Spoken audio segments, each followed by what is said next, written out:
All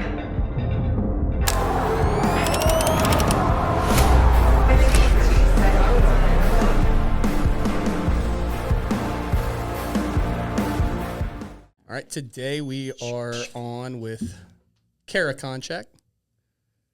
So, welcome to the podcast. Thank you for having me. You listened to last week's podcast? Yes, a little bit of it. Cool. Was that the first one you had, or have you listened to a couple of them? There's a few. Master Teague. Okay, cool. Tuned into a little bit. Sweet. Yeah, just along the way. I appreciate the weekly Sunday emails. I always curious to see who's on and, just little things about their life. That's what I like to do is try and find members who people might see. Maybe you don't know them, but you kind of want to learn a little bit about them. Yeah. And it's a way to introduce them. We used to do a weekly, it was called Athlete of the Week, and it was really cool. We did it for years, and it was just like a 1 to 2 minute feature, highlight little reel, and we put it on Instagram. I like this a little better because you can't get too deep with anyone in a minute. Right. And so this gives us 45 to kind of dive into. It was last it. week? Was that Sarah? Oh, that's right. Yeah. Yeah, so I like this now. We at first we just talk about, sometimes we'll do it aspects of CrossFit or nutrition, and that got played out after about 30 or 40 of them, and I'm like, let's try and get some guests. Yeah.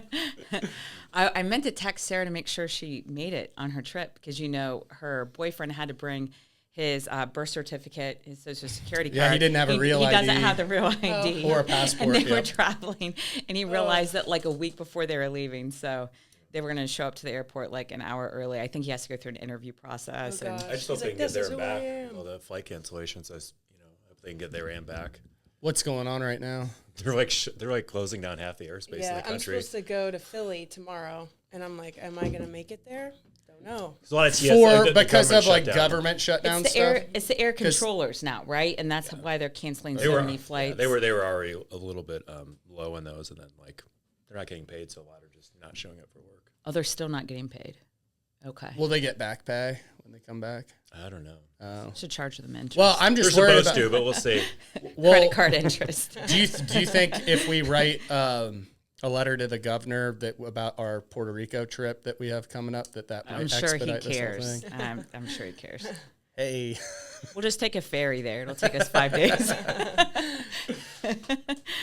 So Kara, what I love to do on these is just get a 5-minute background on, I don't know, you growing up, playing sports, kind of what fitness and working out looked like to you, over the last, growing up until you maybe got into CrossFit. Mm-hmm. Yeah. Yeah.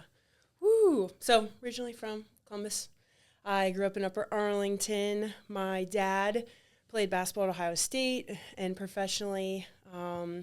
My mom was an athlete as well. I think growing up, a lot of we learn as children is through observation, learn behaviors and things like that. And so I always watched my parents go on runs and just work really hard. Yeah. And I think that kind of set the tone, set the standard at a young age. I was always just so inspired by my dad, and he's my hero. And so did he play all his basketball in the States? Yeah, so he's from Canal Fulton, Ohio. Okay. In the States. No, so he did play overseas in Italy for, 4 or 6 years, something like that. Oh, cool. So really cool experiences, I'm sure, that we've heard a lot of stories about. But yeah, he really inspired me. And my family never pushed me in a certain direction. I tried all sorts of things, was involved in swim, soccer. For a blip in time, my dad's always like, you need to dribble the ball with your hand, not your feet.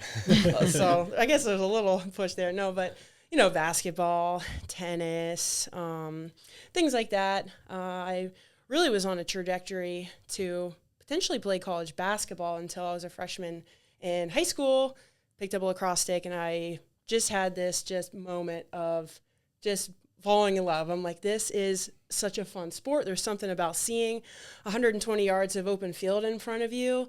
And I was like, and I was really bad at it too. And that really kind of motivated me. I'm like, I'm not going to be bad at this if I want to, contribute and play. And so, I found my love for lacrosse.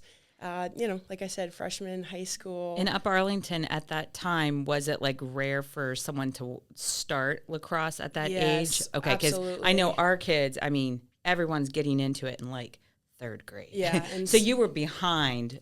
Yeah, you know, absolutely. Yeah. And for whatever reason, I'm not sure on the human psychology of this. As a kid, growing up, I was never afraid to fail. I was never, for whatever reason. I feel like you don't see that often these days. Yeah. I didn't care if I looked silly, if I looked like a fool, whatever. I was going to try and fail and try and fail and try again because I knew somehow, some way I was going to get to where I wanted to be. And I do think I have my dad to thank for that. For sure. It's a huge lesson for most people because most people don't do things because they are afraid to just put themselves out there. That's really cool. Yeah. And so, went home, told my dad, I'm like, I want to play lacrosse in college, I think. I don't know what it's going to take necessarily to get there, but I know what it takes is, hard work, determination. A lot of it is the fundamentals of the stick work, like being able to run at full speed and catch the ball, things like that. And when you are a new lacrosse player, you're stuck on defense because you can't handle the ball as well. They're like, all right, here you go. This is the deal. And I started off, playing junior varsity my freshman year and then pretty quickly working my way up the better I got. And, wall ball was pretty popular. You've probably heard that term in playing lacrosse and how you heighten your skill set. And I just, the bricks at my house growing up, ball would bounce in all sorts of directions. So that definitely helped me, like catching bad passes, right, and breaking some windows for sure, because I didn't have the bounce back that there is now that you'll see in some folks' yards. And just finding ways to get creative and getting more comfortable with your stick. But, yeah, so played club, all of that. I used to be so embarrassed to tell this story, but as I got older, I was starting to get a lot of looks and a lot of recognition. I was, 5'11", almost 6 feet tall as a 17-year-old, and I definitely stood out and was pretty difficult to guard. So got a lot of looks. However, I didn't really care much about school and my grades, and so I know, that's a big part of it, and that schools want to see that you're well-rounded, that you have a commitment to excellence in the classroom, things like that. And so I did, verbally commit to play at Ohio State. This is my junior year, going into my senior year, I didn't get in. So I didn't, the coach called me and was like, hey, we can't get you in. You can't pull any strings. And, we're a non-revenue sport, women's lacrosse. So, and the different looks I was getting, I just couldn't get in. Northwestern, Princeton, Penn State even. And so that landed me actually at a school I had never heard of before, Fresno State, out in California. Played in the Mountain Pacific Conference, which are all those old Pac-12 schools: USC, Stanford, Oregon, Denver. And so, my dad one day was like, "Hey, pack your bags. We're going out west." And I was like, "Where?" And he's like, "Oh, well." And I feel bad. I did ignore the Fresno State coaches' phone calls coming in. And what was cool is my ended up becoming one of my best friends. She was a year ahead of me from Worthington Kilbourne. She was a current freshman at Fresno State. So went out there, fell in love. There was something really just blue collar about Fresno and the athletics department. Very family oriented, tight knit, and gritty. Something very gritty, and it was a new program too. So I was like, all right, I have the ability to go in and be a key contributor. Make it, Is really. Fresno up north a little? It's in Central California, so everyone always calls it. They're like, it's the armpit of California, because it's not like a San Francisco or Los Angeles. Sure. It's claim to fame though, and I would say is we're about 45 minutes an hour from Yosemite. Okay, and so beautiful part of California. It's in a lot of lakes, and that's like where I find my transcendence through nature, and I love the outdoors. So it's just the perfect fit, and that's a little bit about my upbringing, I guess, so to speak, and how I got into playing lacrosse. So did you spend 4 years there? Yes, I did. I spent 4 years there, and that's how I started to, or that's how I began to find a love of coaching. I would work different camps and clinics at Stanford or, wherever, and just connecting with the next generation, the younger players, young women in particular. I fell in love with it. Is lacrosse for women growing out west? Definitely, Okay. yeah, definitely in San Diego. I know it's always kind of traditionally been a sport out east. We Right. didn't have. I went to Gahanna, so close. We didn't have a lacrosse team when I went to school.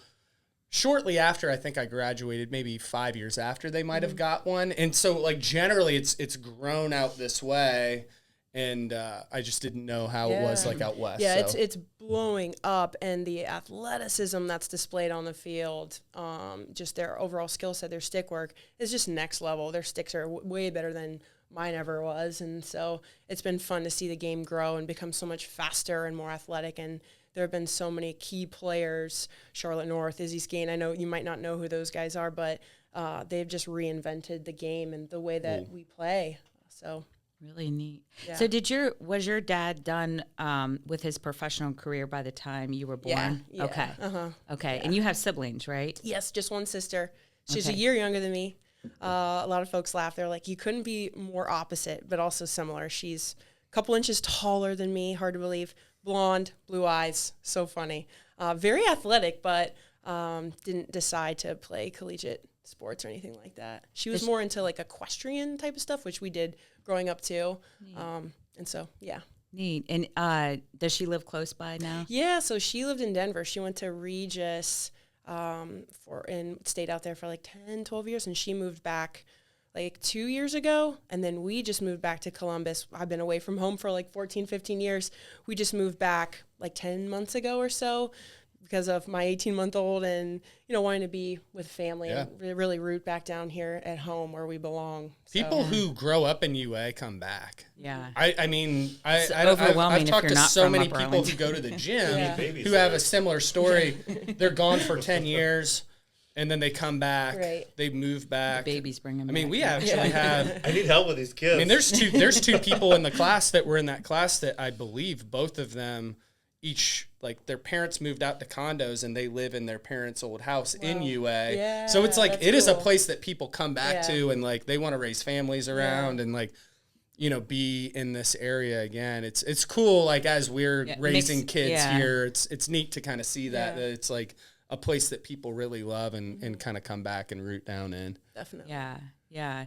So, I find it interesting that you weren't afraid to fail, like, and you credit your dad for that, because I think, a lot of people could take that the wrong way. Like, my dad is such a great athlete. Yeah. So I have all this pressure on myself, Right. like, to perform. But, it's cool to hear you say, like, he fostered this other part of you, like, don't be afraid to fail. Yeah.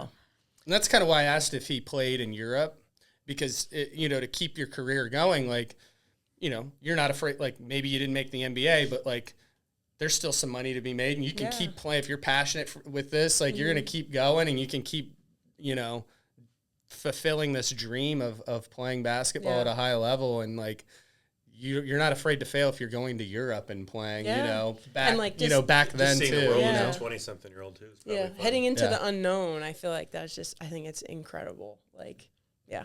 yeah. How did your parents meet? Oof. I think at an Ohio State basketball game. You're gonna have to go home and ask him now. Yeah.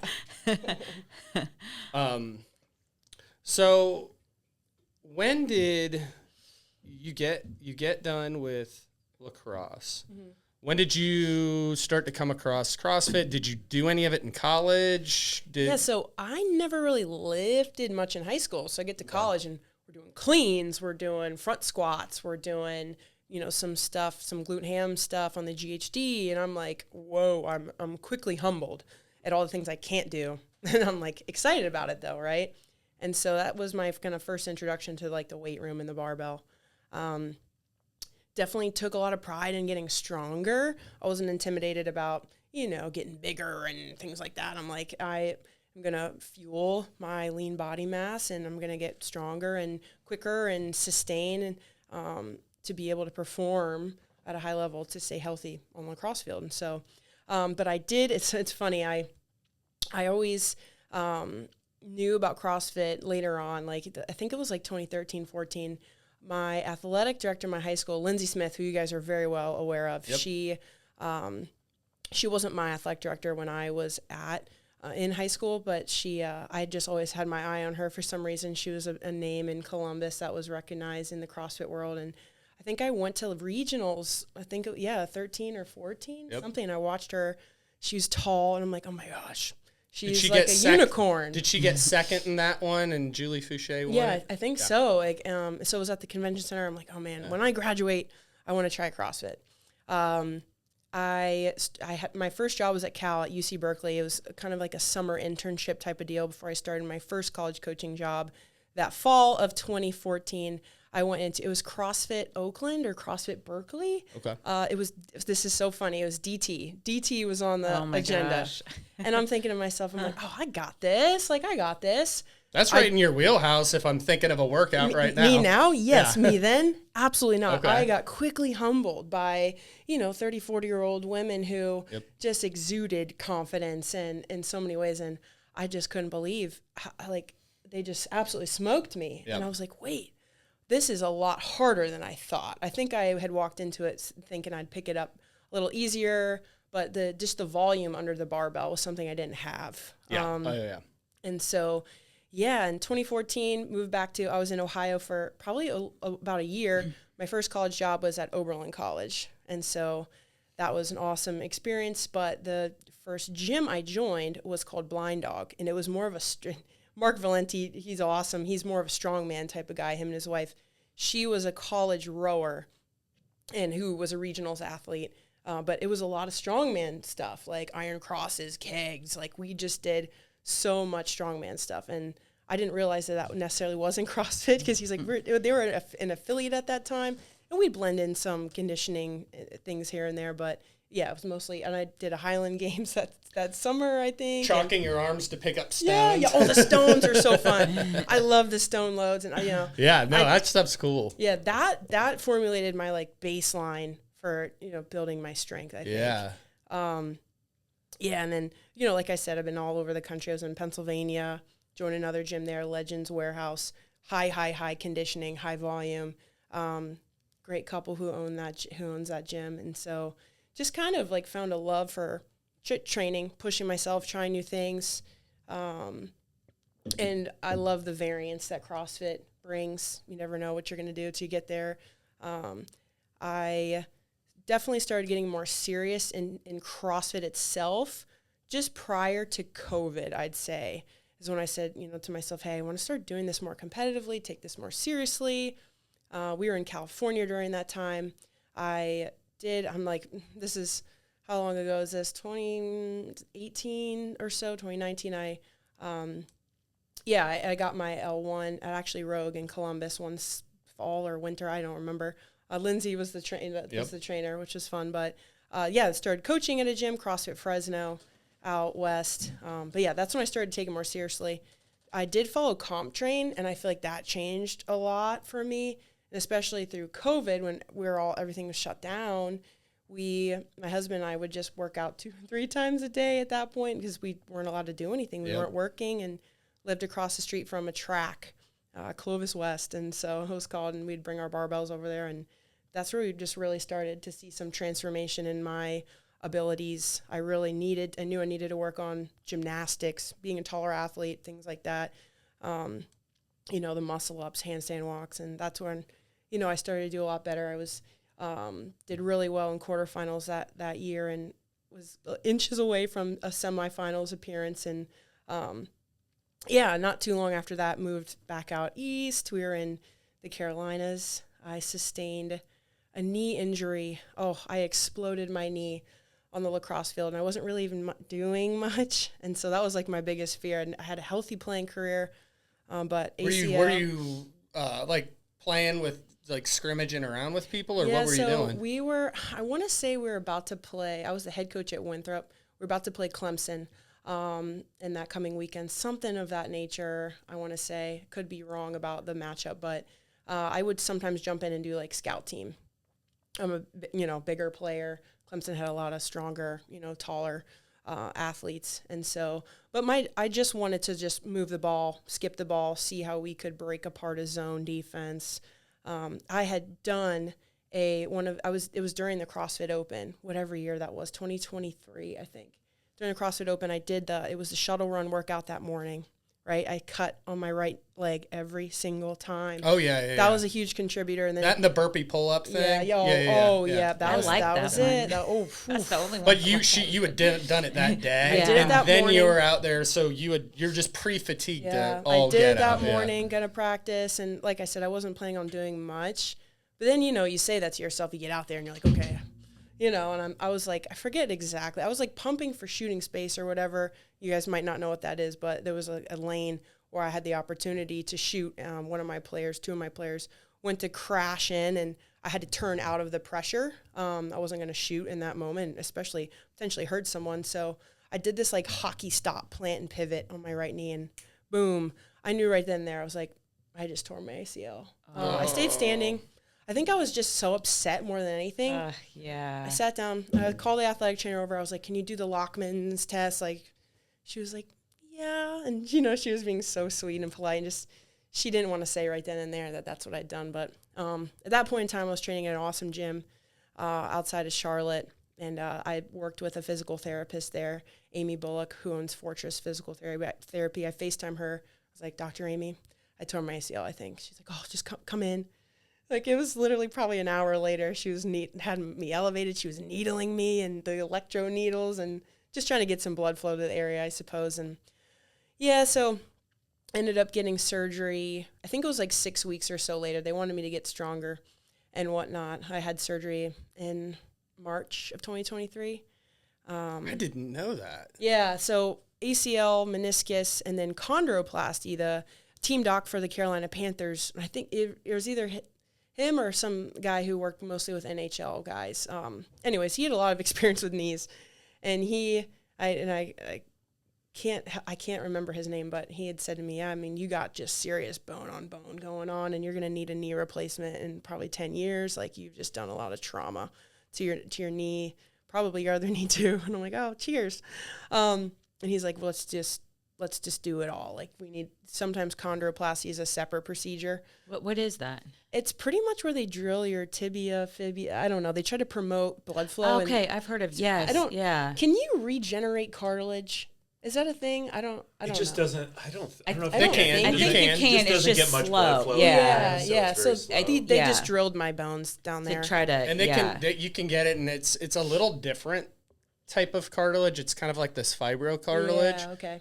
It's a little different, but yeah, they can kind of get like some. microneedling for your face, where you but I need some of that. So they used to do a microfracture surgery. They don't do anymore, which was they were trying to do it for basketball players oftentimes, and it was like they'd have decent outcomes with some people, but not. It was like the type of cartilage it was growing with that wasn't completely. It's probably not as strong as your. So I have heard they can grow complete cartilage back now with. They're starting to with stem cells. Well, I wonder if over time that cartilage doesn't solidify more and become like your other cartilage. You know what I mean? So I think even would just be a good question. What was your recovery like, and how does it feel now? I mean, I didn't know that you would hurt. I think maybe you had mentioned you would hurt your knee. You guys should see her sprint. Oh, gosh. Yeah. At how many weeks pregnant are you, by the way? We haven't announced 20 talked about that 20, yet. 20, Not a big deal. We'll get into that. But I'm like, watching you move, whether it's fast running, or squatting or things like that, like, how's your knee feel? Like, yeah, so I was non-weight bearing for I think about 8 weeks. Okay. That was eye-opening. My knee surgery changed my perspective on a lot of different things. It changed my life and what was to then come of everything. But yeah, non-weight bearing, about 8 weeks. How does that differ from just like if you just got the ACL?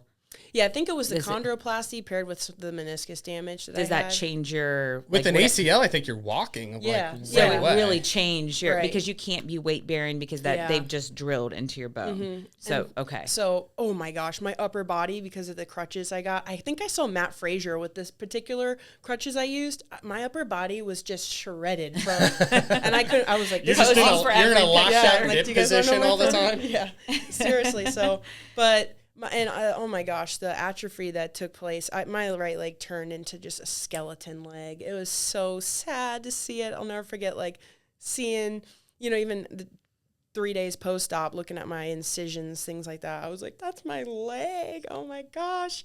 And then, that was, it was time to get creative. I wanted to stay in shape. I really needed to build back some lower body strength, things like that. But it needed, I needed to take some time. I did a lot of seated ski erg, single leg bike. I got a skateboard for my right knee and was still rowing with the within that 8 weeks. Yep. That's what and then would you do just like flexion exercises? Yes. Okay. The extension and flexion component was huge. And I really think it can be a setback if you're not pushing yourself in that way, respectfully, right? So just kind of keeping the muscle awake. And so my doctor was pretty progressive too. I was not in a full locked out brace. I had a soft brace. He wanted me to move it. I had a CPM machine, which folks who get full knee replacements get on. So it's called the constant passive motion machine.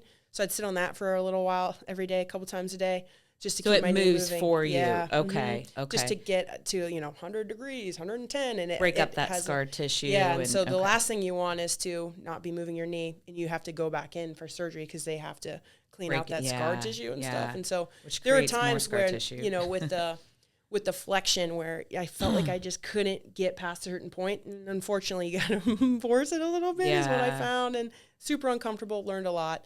But oh my gosh, it was probably 3 months later I got pregnant with Casper, which was an incredible blessing. But, you just are not sure if you're able to have kids, things like that. And I think I underestimated our ability to do so. But I was like, wow. We'll just see what happens. Yeah, okay. Yeah. And so. How old were you then? 30. How old is Casper now? 18 months. Okay. Yeah, 30 or 31. Maybe I was 31. Yeah, I numbers are hard these days, but yeah, and so I just definitely still prioritize movement. With your first kid too, you don't know what to expect necessarily, how your body's going to feel, how you can adapt, and so I definitely played it safe, I would say, a little bit with that for my first pregnancy, whereas to this time around, I'm like, okay, I know what I can do. I can keep these toes to bars on my agenda. I can do butterfly pull-ups until, it's not feeling awesome anymore. Yep. So I think, this time around looks a little different. But, yeah, my knee surgery changed the trajectory of a lot of different things, starting a family, what my training looks like, how I was hopefully building back and things like that. And, I just wasn't sure what that was going to look like in a CrossFit setting. I didn't really do a ton of CrossFit necessarily in the gym with the barbell as much. I did a lot of, single leg stuff, a lot of, like I said, unilateral stuff, eccentric movements, bracing my core, whatever it was. It was more pregnancy focused and less training like an athlete. So this time around, definitely training more like an athlete and doing the things that I was doing, as I got stronger postpartum with Casper. So, yeah. Cool. I have a long way to go with my lower body still. I think I lost a lot of strength.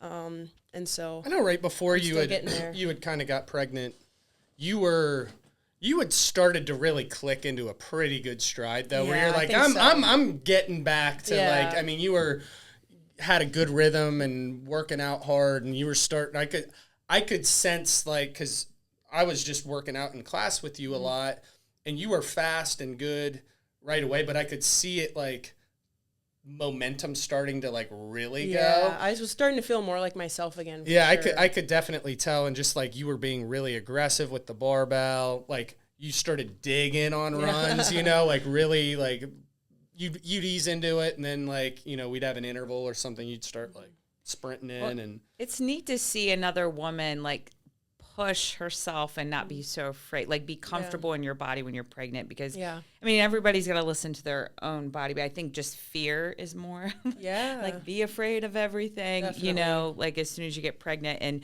to just kind of feel like yourself a little bit and that you can push. If you feel up to it, it's nice to see, and just see other women be fearless. It's really inspiring. I remember joining last, I think it was March or something of that nature, and seeing Leah. I forget Leah's last name, but I'm she is my hero. Goals over here. And so, that really inspired me too, seeing more pregnant women. It's crazy. It's almost been a year since, she's probably coming up on 9 months. Yeah. little one, but yeah, it's neat. It's inspiring. Absolutely. Yeah, So- she's still around. She lives far out and her job kind of shifted.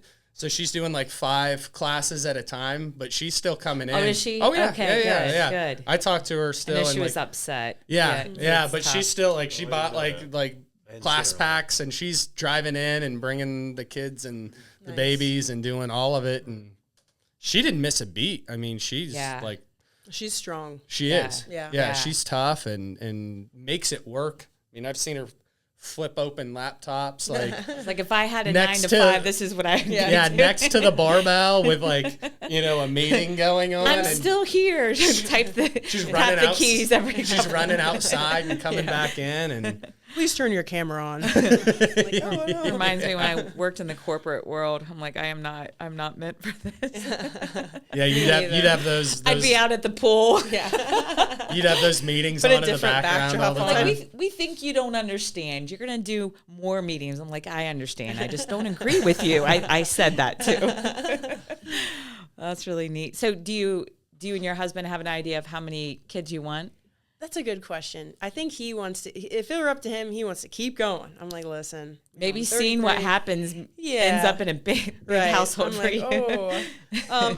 2 is a good number for me. I think, Yeah. and I'm going to learn a lot through this process.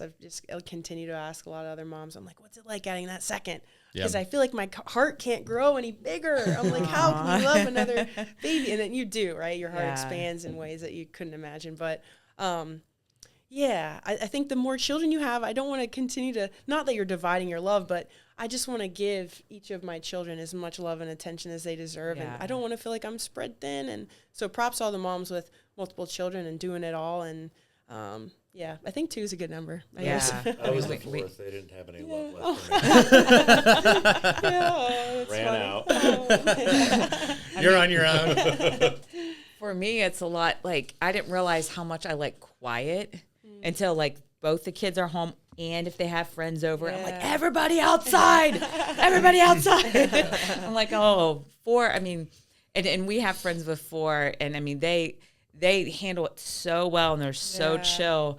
But I feel like we both just grew up with one sibling, and I grew up in the country, and I just like it quiet. Yeah. So like noises bother me. And we're even talking about like my son's birthday coming up. I'm like, we could just have a bunch of kids over, and Brandon's like, think about what that's going to be like, Kate. I'm like, well, I can have some wine. I'm cool if I have wine. It's like you can't make them go outside in the winter. well, some of it too There's an end time. we were in our 30s, and we got together around 30 years old, and so we had like a whole decade of living on our own. And so you have a quiet house, or you do whatever you want, and then Get all weird, and you're at 5 a.m. I do this. And yeah, at 6 a.m. yeah. What are you doing here? You get in your own little way, you get your own little routines, and then like, I mean, you've now lived it. It's just like that child like squeezes your time. Yeah. It just does, and it's great, but it's also like a big shift. Yeah. I think we have mom guilt a little early on until you've heard mom guilt.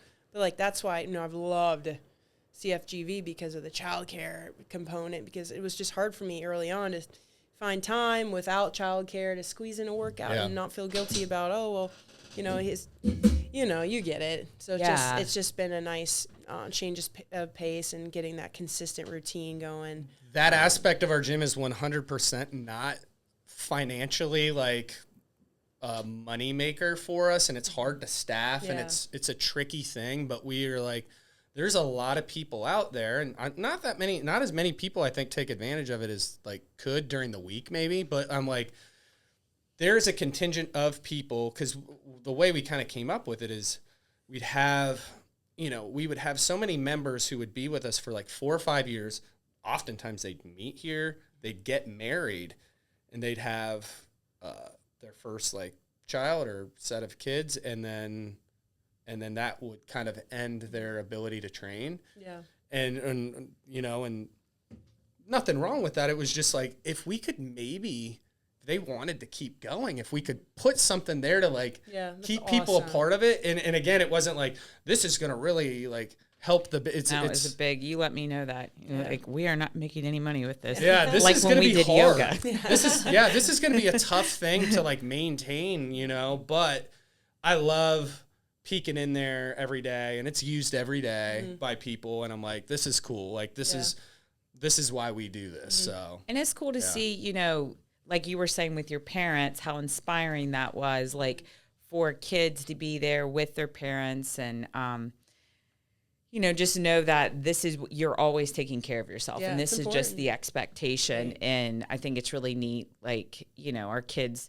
if we wouldn't work out for a week, I mean, we should just try to like prank them sometime and do that. They'd be like, are you guys okay? You know, even if it's going to yoga or whatever, I think it's important. Like, this is like you brush your teeth. This is how you take care of yourself. You're going to move in some way, like throughout the years. I think it's really important. Yeah, absolutely. Yeah, Casper and I come every morning, except for Sundays. And, it's been an awesome part of our routine. And he loves it. He has so much fun, so it makes me feel good about it, of course. Yeah, I hope you're coming to the Santa party. Oh, yeah, December 9th, I think. Is that? The 6th. 6th. Yeah, Perfect. like that Saturday. Perfect. Yeah, that looks like a lot of fun. That's something I'm really happy we do, because selfishly, I hated any Santa event we ever went to. I think the last one we did, where we went someplace, was like this breakfast. Charlotte was a baby. She was screaming. The Santa freaked her out. Breakfast was horrible. It was expensive. We had to kind of dress up.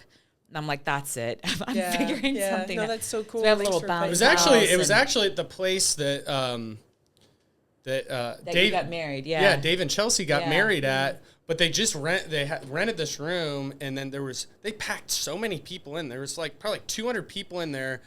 And then they had a terrible spread of food. It was just like some scrambled eggs and like pancakes. Oh, cold eggs. Oof. Yeah, and then you sat at a table with like 12 other people. It was like an awkward wedding. Yeah. But with no alcohol.